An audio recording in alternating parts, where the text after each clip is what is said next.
What's up, guys, and welcome back to the Little Scale Cars YouTube channel. Today, in the review box, we have the MiniGT McLaren Artura. This is the green version. This was a casting that came out in 2023. So let's go ahead and get into it and see if this one is worth adding to your collection. So as always, let's go ahead and get started with our casting by taking a quick look at our proportions and scaling, and it looks pretty good. No surprise, it being a Mini GT, that the scaling is quite good. We will pop the real-life car up in the top right corner for you to compare them.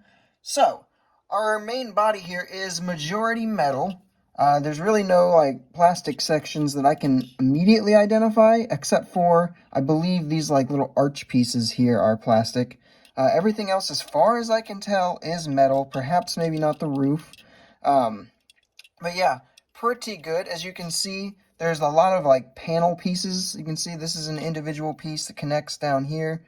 And then our rear plastic bumpers are going to be inserts. But then up front, instead of having an insert, this all is kind of the same metal piece. So kind of an interesting take there from Mini GT. Other than that, though, it is typically what you expect. You have the rubberized mirrors and the metal base, and just the typical kind of cutaways that you would expect there to be, and then the plastic engine cover there. For our paint and deco, we have just a nice, simple green color here, with just an ever so slight metal flake to it, nothing crazy. I will say that they have been doing a pretty good job of giving us nice and clean paint jobs for this one. So there's 3 out right now. There is a blue one, a red one, and then this green one here. I have the green one and the red one. I'm still hoping for a more kind of classic orange. The vermilion red does look slightly orange, but this is more of a red than anything.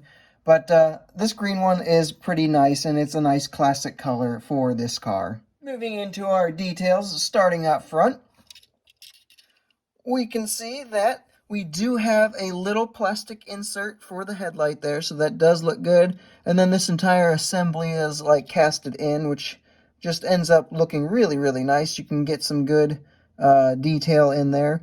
Up front, this splitter part is all just painted. It's not any tampo work or anything like that, so it does look a little bit odd and a little bit sloppy right through here, which is definitely not something we're used to seeing from Mini GT. But we do get a little McLaren logo right up there as well. Making our way down the sides, there's really not a whole lot to talk about detailing-wise. We do get accurate wheels. Again, no surprise. And then making our way to the top here, we have a very nicely detailed engine cover. A little bit of silver going on here, and just looking overall pretty good. Coming into the rear section here, we do have taillights. They are just painted on, however. There is no sort of plastic insert there. And we do get our exhaust tips right here. They are painted silver, which looks really, really nice. We've got some extra little reflector lights painted on right there. And then we do get a nice tampo for our license plate, which is just simply saying Artura. And then we have our diffuser looking good there. No kind of carbon fiber work or anything. That's kind of to be expected, though. For our roll test, it's a Mini GT, so obviously it's going to roll very, very nicely and very, very smoothly. Went ahead and put this one on the scale, and it comes out to be 46.35 grams, so it definitely has some good weight to it, despite being a pretty small casting. Getting into our pros and cons, starting with our pros. The biggest pro for this casting is, at the time of this video, I believe this to be the only 1/64th McLaren Artura. I was actually personally waiting for a Hot Wheels to do this, because this is not really the most exciting McLaren, in my opinion, and not something I necessarily felt I needed a Mini GT level on. But so far, Mini GT is the only one that's tackled it. So if you want this car, you're going to have to get this model, basically, at this point. The other big pro is going to be just the nice level of details. The actual plastic insert for the headlight up here with the little silver underneath of it, just I think is really, really nice. It looks good. They didn't necessarily need to do that, and I don't think anyone would have complained if those were painted.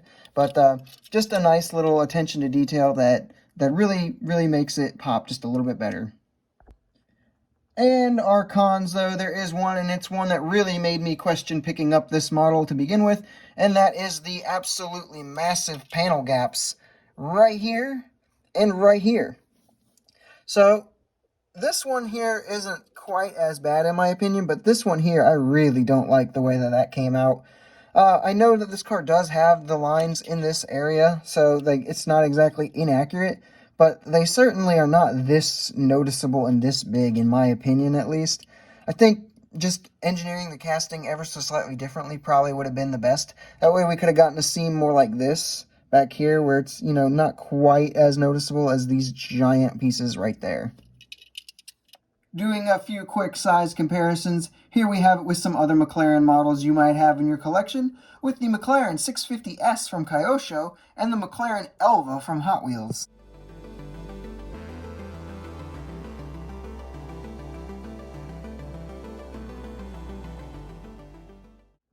And here we have it with a couple other cars you might have in your collection, with the McLaren 765 LT from CM model and the Porsche Cayman from Matchbox.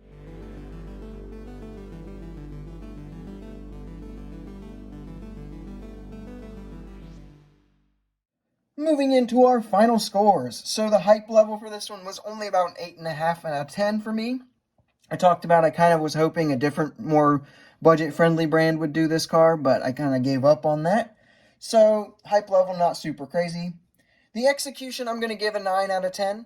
The only real gripe I have with it is the panel gaps. I think that could have been engineered slightly differently.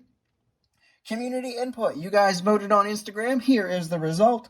I am going to give that one an 8.5 out of 10. I'm being a little generous with that. And that makes our overall final score come out to be an 8.6 repeating, which we will round up to an 8.7 out of 10, which I feel like is a very fair overall score for this one. This is probably not MiniGT's best work, not the best job they've ever done, and certainly not their best McLaren work ever. However, it is still not bad at all. It's, what, a $12 model, so there's no real massive issues with it. The only kind of complaint is the panel gaps, which there's no guarantee that any other brand that did this model wouldn't have those same panel gaps, or at least similar ones. So, despite this not being my favorite MiniGT ever, it's definitely not bad by any stretch of the imagination. And so, seeing as this is the only 1/64th Artura currently, I really don't think you're going to go wrong here. Just buy whatever paint scheme is your favorite, and I don't think you can really go wrong with this one. And with that, guys, that is all I have for this review. I hope you enjoyed it. If you did, make sure you leave a like, subscribe if you are new, and leave a comment down below telling me what your thoughts are on this particular model. Either way, I will see you guys in the next video.